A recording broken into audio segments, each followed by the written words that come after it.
السلام علیکم ورحمۃ اللہ وبرکاتہ۔ سلسلے درس قرآن میں آپ سب کا استقبال ہے۔ ہم لوگ سن رہے ہیں سورہ بقرہ۔ آج کے درس میں ہم سنیں گے آیت نمبر 63 سے لے کر 67 تک۔ اعوذ باللہ من الشیطان الرجیم، بسم اللہ الرحمن الرحیم۔ وَإِذْ أَخَذْنَا مِيثَاقَكُمْ وَرَفَعْنَا فَوْقَكُمُ الطُّورَ خُذُوا مَا آتَيْنَاكُمْ بِقُوَّةٍ وَاذْكُرُوا مَا فِيهِ لَعَلَّكُمْ تَتَّقُونَ ثُمَّ تَوَلَّيْتُم مِّن بَعْدِ ذَلِكَ فَلَوْلَا فَضْلُ اللَّهِ عَلَيْكُمْ وَرَحْمَتُهُ لَكُنتُم مِّنَ الْخَاسِرِينَ وَلَقَدْ عَلِمْتُمُ الَّذِينَ اعْتَدَوْا مِنكُمْ فِي السَّبْتِ فَقُلْنَا لَهُمْ كُونُوا قِرَدَةً خَاسِئِينَ فَجَعَلْنَاهَا نَكَالًا لِمَا بَيْنَ يَدَيْهَا وَمَا خَلْفَهَا وَمَوْعِظَةً لِلْمُتَّقِينَ وَإِذْ قَالَ مُوسَى لِقَوْمِهِ إِنَّ اللَّهَ يَأْمُرُكُمْ أَن تَذْبَحُوا بَقَرَةً قَالُوا أَتَتَّخِذُنَا هُزُوًا قَالَ أَعُوذُ بِاللَّهِ أَنْ أَكُونَ مِنَ الْجَاهِلِينَ۔ اللہ رب العزت ارشاد فرما رہا ہے، اور جب ہم نے تم سے وعدہ لیا، عہد لیا،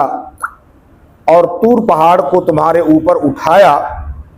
اور کہا کہ ہم نے تمہیں جو دیا ہے اسے قوت کے ساتھ، مضبوطی کے ساتھ تھام لو، پکڑ لو، اور اس میں جو ہے اسے یاد کرو تاکہ اللہ سے ڈرو۔ پھر اس کے بعد تم اپنے عہد سے پھر گئے، بس اگر اللہ کا فضل اور اس کی رحمت نہ ہوتی تو تم خسارہ اٹھانے والوں میں سے ہوتے، اور یقیناً تم نے ان لوگوں کو جان لیا جنہوں نے تم میں سے بروز ہفتہ کے حکم میں زیادتی کی، یعنی سنیچر کے دن کے حکم میں زیادتی کی، تو ہم نے ان سے کہا کہ تم لوگ ہٹکارے ہوئے بندر ہو جاؤ۔ بس ہم نے اس واقعے کو اس زمانے کے لیے، اس کے بعد آنے والے زمانوں کے لیے عبرت بنا دیا، اور اللہ سے ڈرنے والوں کے لیے نصیحت بنا دیا۔ اور جب موسیٰ علیہ السلام نے اپنی قوم سے کہا کہ اللہ تمہیں اس بات کا حکم دے رہا ہے کہ ایک گائے ذبح کرو، انہوں نے کہا کہ کیا آپ ہمارا مذاق اڑا رہے ہیں؟ موسیٰ علیہ السلام نے کہا کہ میں اللہ کی پناہ چاہتا ہوں کہ جاہل بن جاؤں۔ یہ آج کے درس میں پہلی آیت میں اللہ تبارک و تعالیٰ نے پھر سے یہودیوں کا باقی واقعہ بیان کیا ہے۔ اللہ تعالیٰ نے جب ان سے تورات اور اس کی تعلیمات کی حفاظت کا وعدہ لیا تو اپنی قدرت کا مظاہرہ کرنے کے لیے طور پہاڑ کو ان کے سروں پر اٹھایا، اور اس تورات کے اندر جتنے اوامر اور نواہی تھے اس پر اللہ تعالیٰ نے عمل کرنے کی انہیں ہدایت دی۔ لیکن جب اللہ رب العالمین نے اپنا حکم یا اس پہاڑ کو ہٹا لیا تو یہ لوگ اس پر صبر سے کام نہیں لیے، بلکہ اللہ رب العالمین کے اس وعدے کو انہوں نے توڑ ڈالا۔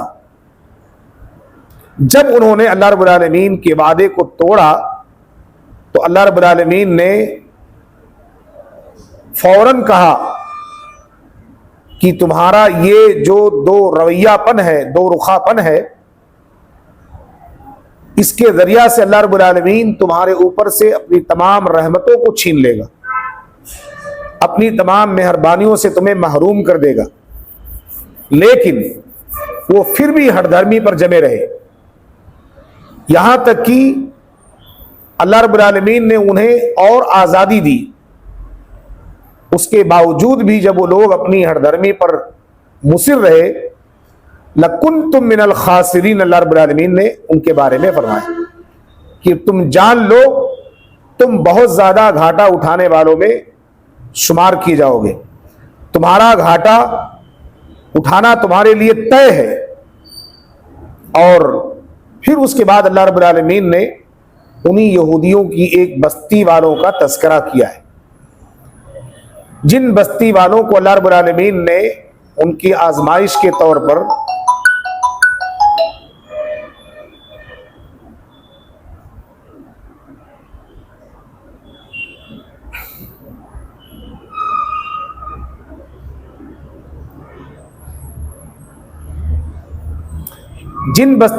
کے لیے اللہ رب العالمین نے ان کی آزمائش کے طور پر ایک حکم نامہ جاری کیا تھا کہ تم بروز ہفتہ یعنی سنیچر کے دن، سیٹرڈے، مچھلیوں کا شکار نہیں کرنا۔ تو انہوں نے اللہ رب العالمین کے اس حکم میں ہیلا بازی کی۔ کیا کیا کہ یہ لوگ جب اللہ رب العالمین کا حکم آیا کہ ہفتے کے دن ہمیں مچھلی کا شکار نہیں کرنا ہے، تو اللہ رب العالمین ان کی آزمائش کے لیے سمندروں کے کنارے ہفتے کے دن مچھلیوں کو زیادہ بھیج دیتا، اور وہ مچھلیاں سمندر کے کنارے پانی میں اپنا منہ نکال کر کے اچھل کر کے کودتی کھیلتی اور جو ہے بعد میں چلی جاتی تھی۔ اللہ رب العالمین کو اس آزمائش میں انہوں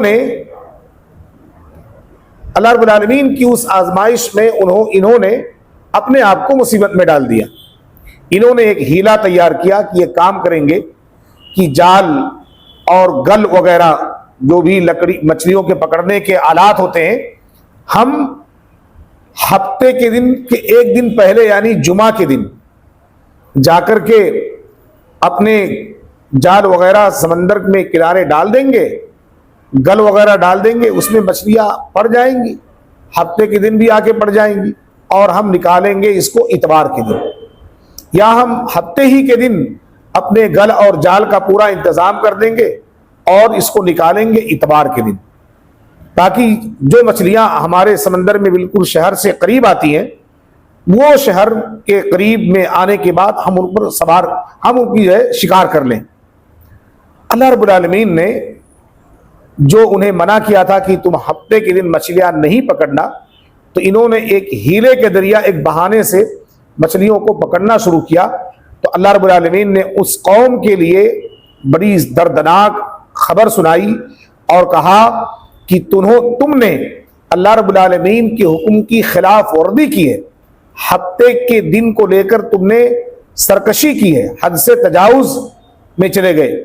اور اللہ تعالیٰ نے فَقُلْنَا لَهُمْ كُونُوا قِرَدَةً خَاسِئِينَ، اللہ رب العالمین نے اس قوم کے لیے اعلان کر دیا کہ تم لوگ ذلیل بندر بن جاؤ۔ تو پوری قوم کو اللہ رب العالمین نے اسی یہودی قوم کو، پوری قوم کو جنہوں نے ہر دھرمی کی تھی ہفتے کے دن مچھلیاں پکڑنے کی، اللہ رب العالمین نے اس پوری قوم کو جو ہے بندر بنا دیا۔ اس کی پوری تفسیر اگر آپ کو پڑھنا ہے اور سننا، انشاءاللہ وہ آیت آئے گی ہماری تفسیر میں، سورہ اعراف آیت نمبر 163 سے لے کر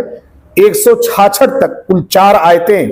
ان چاروں آیتوں میں اللہ رب العالمین نے اس کی پورا ڈیٹیل بیان کیا ہوا ہے کہ کس طرح سے اللہ رب العالمین نے ان کو عذاب میں مبتلا کیا تھا۔ اس کے بعد میں اللہ رب العالمین نے آج کے درس کی تیسری آیت میں فرمایا وَلَقَدْ عَلِمْتُمُ الَّذِينَ اعْتَدَوْا مِنْكُمْ، تیسری آیت میں فرمایا فَجَعَلْنَاهَا لَكَانًا لِمَا بَيْنَ يَدَيْهَا وَمَا خَلْفَهَا مَوْعِظَةً لِلْمُتَّقِينَ۔ اس آیت کریمہ میں اللہ رب العالمین نے بنی اسرائیل کا ایک واقعہ ذکر کیا ہے، اور وہ واقعہ یہ ہے کہ اللہ تبارک تعالیٰ نے ان میں سے بعض لوگوں کو کہا کہ آنے والے زمانے کے لیے یہ تمہارے لیے عبرت ہے، فَجَعَلْنَاهَا نَكَالًا لِمَا بَيْنَ يَدَيْهَا، جو تمہارے اس زمانے کے لوگ ہیں جن کے اوپر اللہ رب العالمین نے عذاب بھیجا ہے، یہ لوگ آنے والے لوگوں کے لیے ایک عبرت اور نصیحت ہے، وما خلفها، وموعظۃ للمتقین، اللہ رب العالمین نے کہا، اور جو لوگ تقوی والے ہیں، جو لوگ اللہ رب العالمین کا ڈر اور خوف اپنے اندر رکھتے ہیں، جو لوگ ایمان والے ہیں، ان کے لیے یہ قوم نصیحت بننے والی۔ اور واقعی اللہ رب العالمین کی جب اس واقعے کو لوگ سنتے ہیں کہ اللہ تعالیٰ کی نافرمانی کے انجام میں اللہ تعالیٰ انہیں کس طرح سے جو ہے جنس تبدیل کر دیتا ہے، انسان سے اللہ تعالیٰ نے انہیں بندر بنا دیا۔ آج تو دنیا کے اندر بندروں کی تعداد نظر آتی ہے ادھر ادھر، یہی یہودی قوم ہے جو اپنے نافرمانی کی سزا بھگت رہے ہیں، اور قیامت کی صبح تک یہ قوم ایسے رہے گی۔ اللہ رب العالمین جو ہے اس قوم کو ایسے ہی باقی رکھے گا تاکہ بعد میں آنے والی نسلیں اس زمانے کو یاد کر کے اپنے اندر عبرت اور موعظت پیدا کریں، ایک نصیحت پیدا کریں۔ اور اللہ تعالیٰ نے فرمایا وَمَوْعِظَةً لِّلْمُتَّقِينَ، اس آیت کے اندر متقیوں کے لیے بہت بہترین نصیحت ہے۔ غور کرنے کی بات ہے کہ اگر آج بھی ہم نافرمانی کریں گے اللہ رب العالمین کی، اللہ کے رسول کی، تو ممکن ہے کہ اللہ رب العالمین اس بات پر قادر ہے، وہ ہمیں بھی انسان سے بندر بنا سکتا ہے، اللہ رب العالمین دوسرے جنس میں تبدیل کر سکتا ہے، اللہ رب العالمین دوسری مخلوق کی شکل میں ہمیں پیدا کر سکتا ہے۔ اس لیے ہم لوگ اپنے آپ کو اگر انسان ہیں تو اپنے آپ کو انسان ہی سمجھے۔ اللہ رب العالمین ہم تمام لوگوں کو انسان ہی سمجھنے کی توفیق عطا فرمائے۔ اس کے بعد میں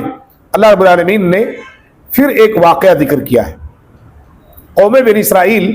ایک ایسی قوم تھی جو بڑی خطرناک قوم مانی جاتی تھی، انہیں کسی ایک چیز پر اطمینان نہیں ہوتا تھا،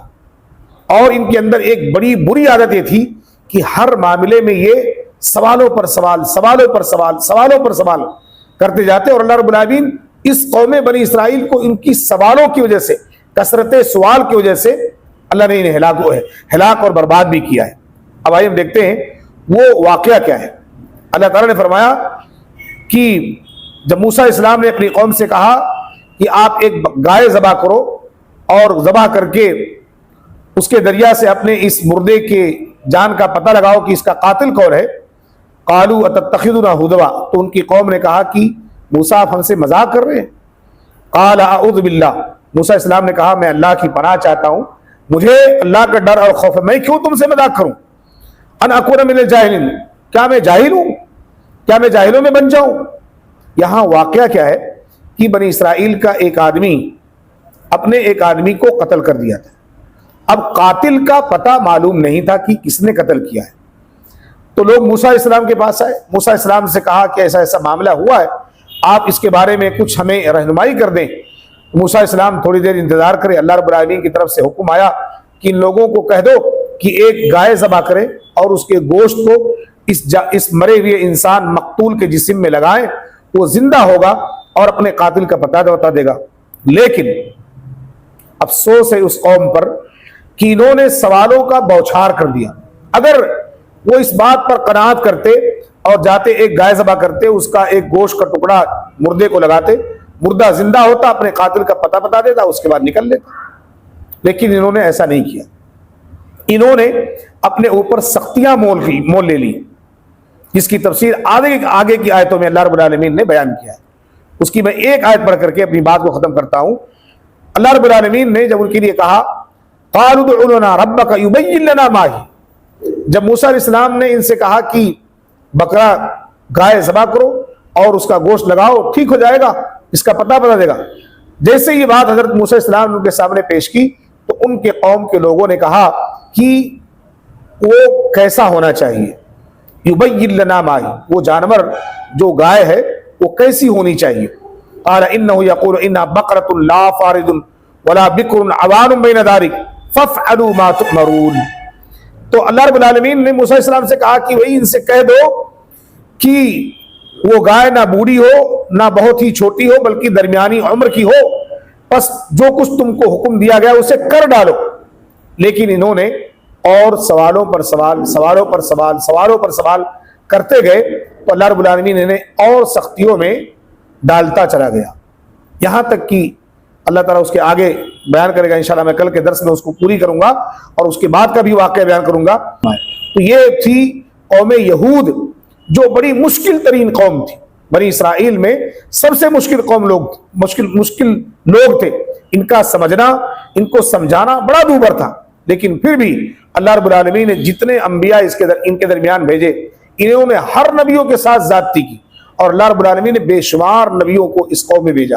تاکہ اس سے بھی وہ سدھر جائیں، اس سے بھی وہ سدھر جائیں، ان سے بھی وہ سدھر جائیں۔ پھر بھی انہوں نے اپنے آپ کو سدھارنے کی کوشش نہیں کی، بلکہ الٹا انبیاء کے ساتھ انہوں نے زیادتیاں کی، اور اللہ رب العالمین نے قوم بنی اسرائیل کو پوری امت کے لیے، پوری دنیا کے لیے آج عبرت بنا دیا ہے، جس سے ہم تمام لوگ پڑھ کر کے سبق حاصل کرنا ہے۔ اور یہاں پر جو مین پوائنٹ ہے وہ اللہ تعالیٰ نے اس واقعے کو قرآن کے اندر کیوں بیان کیا، تاکہ امت محمدیہ ان زیادتیوں سے اپنے آپ کو پاک کرے جو زیادتیاں قوم بنی اسرائیل نے اپنے درمیان لا کر اپنے آپ کو ہلاک و برباد کیا ہے۔ رب تعالیٰ سے دعا ہے پروردگار ہمیں قرآن کو سمجھنے اور اس پر غور و فکر کرنے کی توفیق عطا فرمائے۔ آمین و صلی اللہ علیہ نبی کریم مبارک وسلم۔